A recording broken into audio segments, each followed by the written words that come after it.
All right, in this video, I am going to show you how we can do a super to SMSF recommendation. We're going to put a husband and wife's existing industry super fund into an SMSF and purchase a property. So, first thing, over in current, we're going to put in our existing super. Let's just go with Vic Super Future Saver. Perfect. Let's going to say they're in the growth option. So we type in growth, select that, and put in the amount. 5. There we go. Pretty basic. So putting in our Vic Super, we put in our growth option. Now, helpfully, in this case, the partner has the same super fund with the same investment option. So what I'm going to do is simply duplicate that first one, go into it, and change the amount. So let's do it, 588,000, click tick, and we're going to update that data. So we put in our two Vic Supers for the husband and wife, and they both have their different amounts.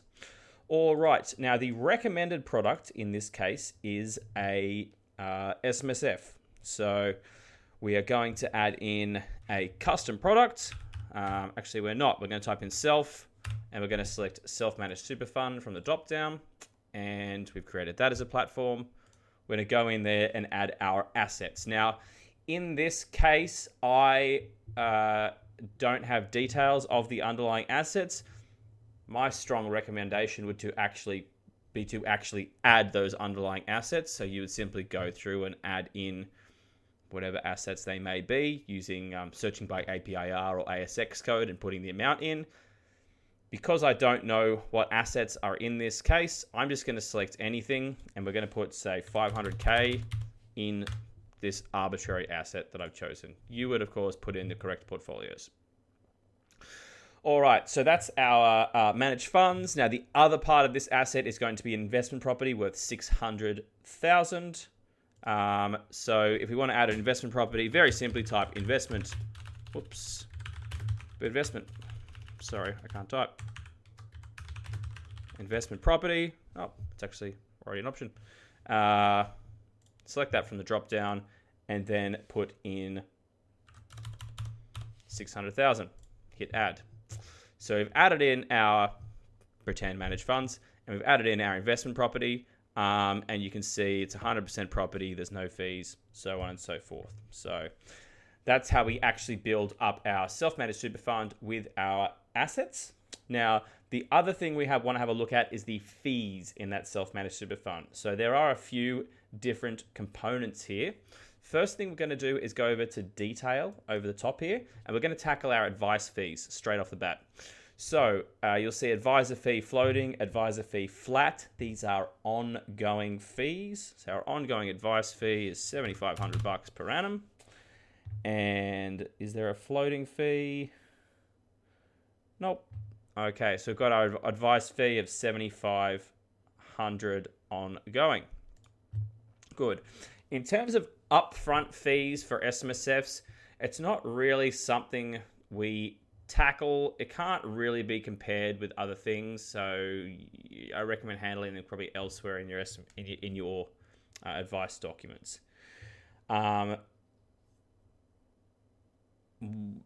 So after that, we're going to go over to fees over here and just go to default. And we're going to put in our accounting and tax. You can see fund accounting fee flat. Let's put in 3,800. Hit save, and we're away. The final piece of the puzzle is our setup fee for the SMSF. Again, typically I would be inclined to not include this in the fee comparison tables. If you did really want to, you could go to detail here and put it in as a switching fee. But generally, I would not include it here. It's really more oriented towards ongoing fees. But in any case, so what we've done is we have created our existing platforms with their underlying investments, created our self-managed super fund with our managed funds or equities or whatever, and our investment property, and we've added some ongoing advisor fees, ongoing tax and accounting fees. And that's the guts of it. That's how we put in our basic recommendations and calculate our data. Once you've then done that, of course, you probably want to go up the top here to get product recs, select your theme or your dealer group's theme, hit the get product recs button, and it will give you all the nice data to produce your SOA. So that's it. Bit of a run through on how to consolidate two industry funds into an SMSF with a property.